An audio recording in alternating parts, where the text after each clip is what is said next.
আজকে গাড়িতে আমার সাথে একজন উঠলো, ওপার থেকে কেউ একজন তাকে ফোন দিয়েছে। সে সরাসরি তার সাথে রীতিমতো মিথ্যা কথা বলেই যাচ্ছে। আমি তাকে বললাম, ভাই আপনি রোজাদার মানুষ, রোজা রাখা অবস্থায় মিথ্যা বলছেন। ভাই এগুলো মিথ্যা না, একটু বাঁচার জন্য বলতে হয়। আপনি কি রোজা রাখা অবস্থায় এরকম বাঁচার জন্য আরো কিছু মিথ্যা কথা বলেছেন, বা আমরা কি বলছি, এগুলো কি আমাদের খেয়াল আছে?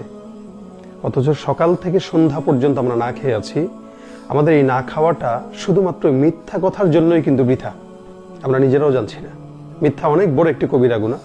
আসুন, এমনি তো আমরা মিথ্যা বলবোই না, রোজা অবস্থাতে এটা থেকে আরো নিজেদেরকে বেশি হেফাজতে রাখবো, যাতে রমজানে রোজা রাখা অবস্থায় একটি মিথ্যা কথাও আমার জবান থেকে বের না হয়। আল্লাহ পাকের কাছে যেন পরিপূর্ণ রোজাদার হিসেবে আমরা কবুল হতে পারি, নিজের রোজাগুলোকে কবুল করাতে পারি, সে চেষ্টা আমার করা উচিত, আপনাদের সকলের করা উচিত। আসুন, মিথ্যা থেকে নিজে বাঁচি, সমাজকে বাঁচাই, পরিবারকে বাঁচাই। আল্লাহ পাক আমাদেরকে মিথ্যা থেকে হেফাজত রাখুন।